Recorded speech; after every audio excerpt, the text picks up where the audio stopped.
우리 인사하겠습니다. 샬롬. 우리 옆 사람에게 인사하겠습니다.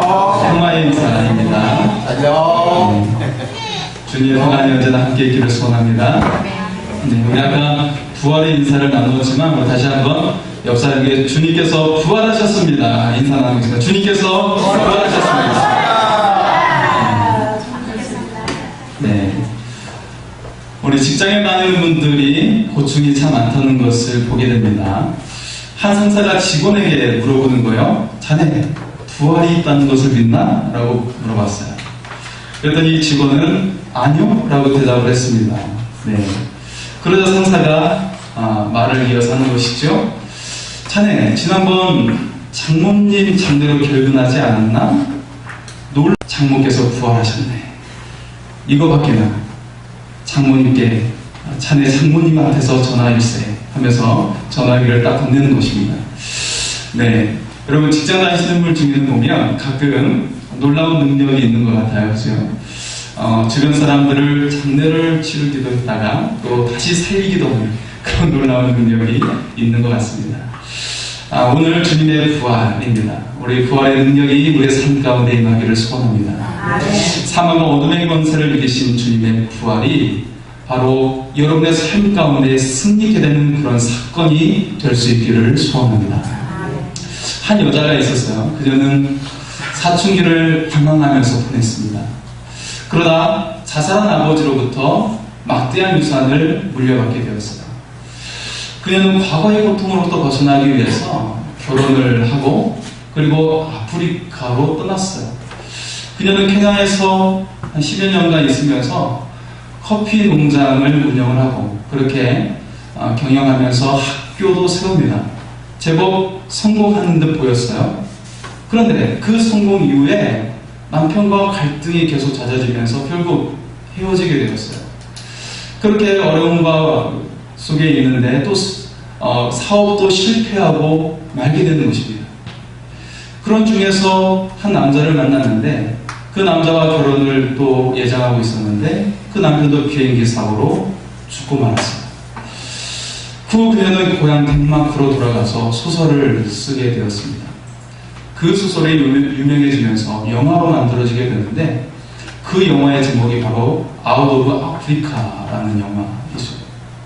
로버트 레드포드하고 유명한 그 배우가 주연했던 그 영화입니다. 그녀의 이 소설을 쓴 여인은 바로 아이자 디너센이라는 여인이에요.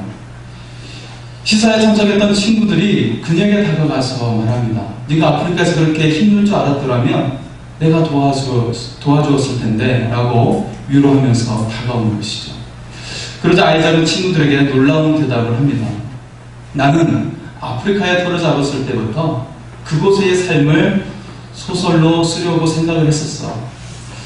가진 어려움에 닥칠 때마다 평범한 삶보다는 고통을 극복했던 그 극적인 경험이 나중에 내가 소설을 쓰게 되었을 때 더 좋은 소재가 될 것이라고 생각하게 되었지.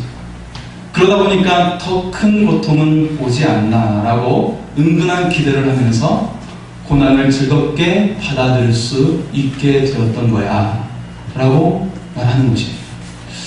그녀는 고난 엄마에 있는 큰 상급을 볼 수 있었다는 것입니다. 그녀의 고난은 그녀를 유명한 사람으로 만들게 되었습니다. 오늘 우리가 40일간의 사순절을 보내고 그리고 한 주간의 고난 주간을 보냈어요. 그리고 우리는 부활의 아침을 맞이하게 되었습니다.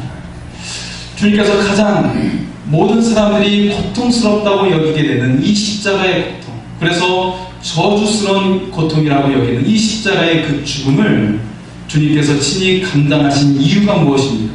그것은 이 고난으로 얻게 되는 열매가 매우 큼을 바라보았다라는 것입니다.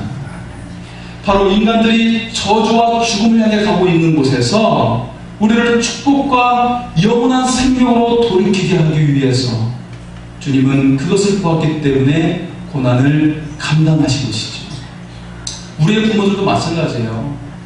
자신의 꿈을 포기하고 자신의 삶을 포기하면서 자녀들을 키우는 이유는 자녀를 사랑하기 때문에 그 사랑의 마음으로 그 자녀를 위해서 자신의 삶을 희생하고 다 쓰는 것을 볼 수가 있습니다. 바로 주님의 마음이 그와 같은 마음이었던 것입니다. 주님은 자신의 죽음과 부활로 얻게 될 인류의 구원을 보았기 때문에 처참한 죽음을 감당하신 것입니다.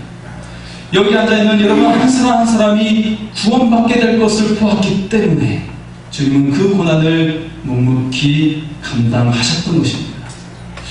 주님의 부활은 단순한 일시적인 사건이 아니라 오늘 우리의 삶에 영향을 주고 그리고 우리의 미래에 영향을 주는 계속되는 사건입니다.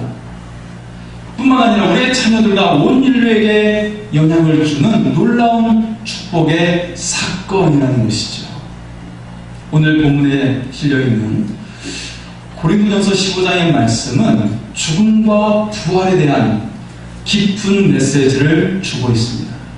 가장 중요한 핵심은 우리 주 예수 그리스도께서 부활의 첫 열매가 되셨다는 것입니다. 부활의 첫 열매가 되셨다는 말의 의미가 무엇입니까? 이 속에는 우리를 향하신 하나님의 사랑이 담겨져 있어요. 우리를 향하신 하나님의 구원 계획이 이 속에 담겨져 있습니다.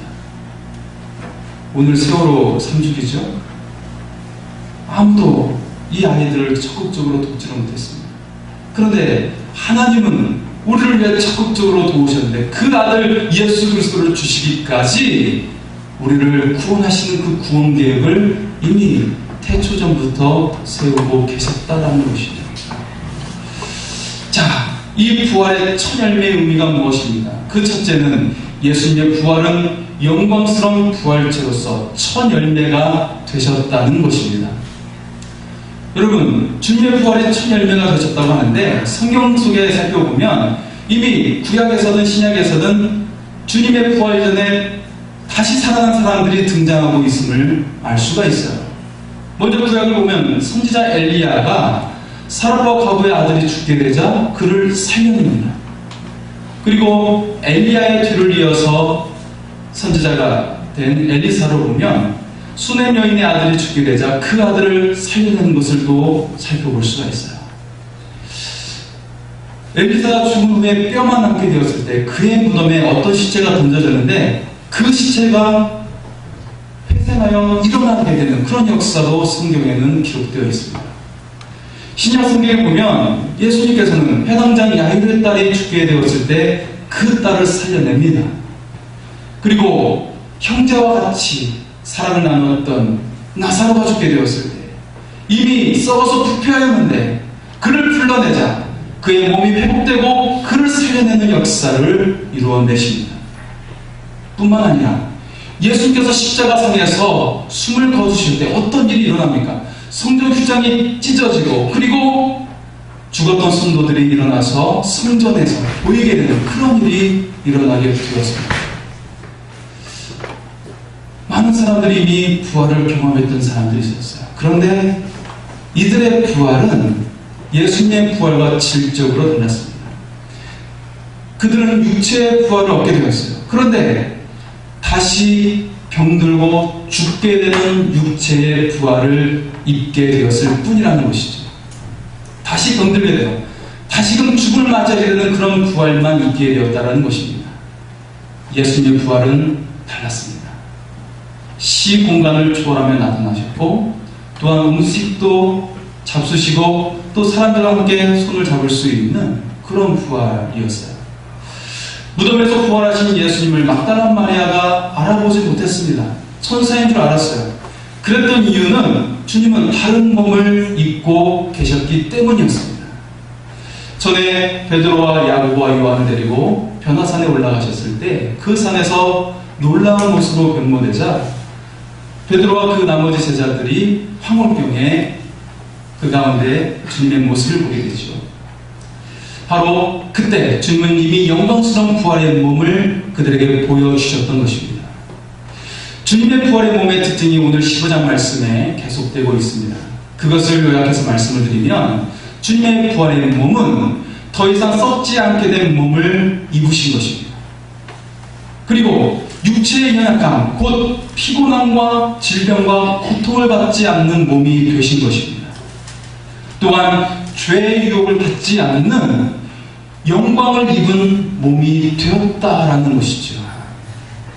부활의 첫 열매 되신 예수님은 영광스러운 부활체에 몸을 입으신 분으로서 첫 열매가 되셨다는 것입니다. 둘째로 예수님의 부활과 같은 열매가 또 있다는 것을 우리에게 말해주고 있어요. 오늘 말씀 23절과 24절을 보면 부활이 연속적으로 일어나게 될 것이라고 우리에게 말씀하고 있습니다. 첫 열매는 예수 그리스도의 부활이고 그 다음은 주의 재림의 날에 그리스도에게 속했던 죽은 자들의 부활이 있게 된다는 말씀을 하고 있어요. 그리고 나중은 예수님이 오실 때까지 세상에 살고 있는 모든 크리스천들을 말하고 있습니다. 우리도 새 몸을 입고 부활하게 될 것입니다. 이것이 바로 우리의 소망입니다. 예수님처럼 아름다운 몸으로 부활을 입게 된다는 것입니다. 주님께서 먼저 부활하셨고 그리고 주님의 재림의 날에 이미 땅에 묻혀진 그런 주의 성도들이 다시금 살아나게 되는 것, 그리고 그 나중은 주님의 재림의 날까지 살아있는 우리 모두가 부활의 날을 입게 된다는 것입니다. 그리고 세 번째로 예수님의 부활이 우리의 부활을 보장한다는 것입니다. 첫 열매를 바치는 것은 모든 열매를 바치는 것과 같습니다.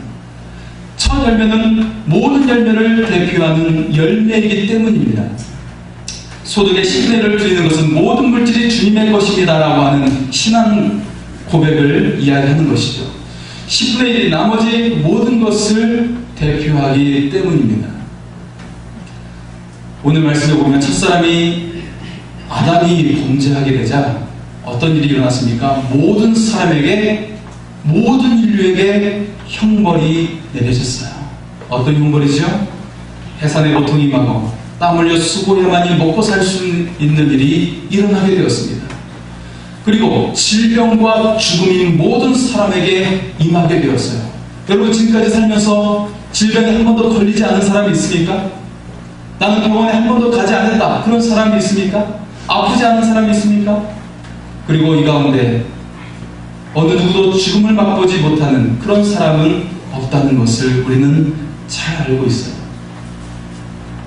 21절과 22절은 우리에게 말씀합니다. 사망이 한 사람으로 말미암나니 죽은 자의 부활도 한 사람으로 말미암는도다. 아담 안에서 모든 사람이 죽은 것 같이 그리스도 안에서 모든 사람이 삶을 얻으리라. 한 사람은 아담으로 모든 사람이 죽음을 맛보게 되는 그런 고통이 오게 되었어요. 하지만 하나님의 아들이신 한 분 예수 그리스도로 주님의 그 죽으심과 부활로 말미암아 모든 사람이 살게 되었습니다. 예수님의 부활은 모든 성도들을 대표하는 부활입니다. 또 모든 성도들이 함께하는 부활이 되었다는 것입니다. 왜냐하면 예수님만의 모든 그리스도인들이 있기 때문입니다. 그래서 예수님의 부활은 우리 모든 성도들의 부활을 보장하는 것입니다. 주님의 죽으심의 사건은 우리 모두의 부활의 증거가 되고 그리고 보증이 되었습니다. 그런 의미에서 주님은 부활의 첫 열매가 되었다는 것입니다. 우리는 사랑과 이별을 맞이할 때였어요. 장례식을 진행하다 보면 예수님을 믿는 가정과 믿지 않는 가정의 차이가 확실히 다르다는 것을 경험하게 됩니다. 세상의 장례는 슬픔과 비통이 가득합니다. 심할 경우 억울함과 욕설이 있기도 합니다. 질서가 없고 혼돈에 처해 있는 경우를 보게 돼요. 당황하고 그리고 어떻게 해야 할지 막막해하는 모습을 보게 됩니다. 그러나 그리스도의 장례는 차분합니다. 은혜가 있습니다. 왜냐하면 주님의 재림의 날에 부활의 소망이 있기 때문입니다. 부활의 날에 다시 만나는 소망이 있기 때문에 오히려 그 속에 은혜가 있다는 것을 볼 수가 있어요. 세상에서 병들어 죽어가는 사람들 앞에서도 세상 사람들처럼 고통하지 않고 눈물 속에서도 용기를 내는 그런 이유가 바로 부활의 소망 때문입니다. 현실에서 많은 죽음의 위협과 공포가 있지만 세상 사람들처럼 절망하지 않고 새 힘과 용기를 가지고 일어날 수 있는 이유는 부활의 소망 때문입니다. 우리 앞에 부활이 기다립니다. 우리 앞에 영광스러운 새 몸을 입는 부활이 기다리고 있습니다. 이처럼 생명이 이르는 복된 소식을 이웃에게 증거할 수 있기를 소원합니다. 생명의 기쁜 소식을 사랑하는 사람에게 전할 수 있기를 소원합니다. 그리스도가 살아나셨고 그분이 우리 안에 살아서 역사하십니다. 장차 우리도 그분과 함께 부활하게 될 것입니다. 이 놀라운 증거로 인해서 우리가 우겨쌈을 당하여도 절대로 낭망하지 않고 죽은 자 같지만 사는 자가 되고 없는 자 같지만 모든 사람을 부여케 하는 그런 사람이 될 줄 믿습니다. 이것이 바로 기독교의 생명입니다. 부활의 축복을 다시 한번 감사하며 마음속에 간직하고 하나님 앞에 영광을 돌리는 삶이 될 수 있기를 소원합니다. 기도하시겠습니다.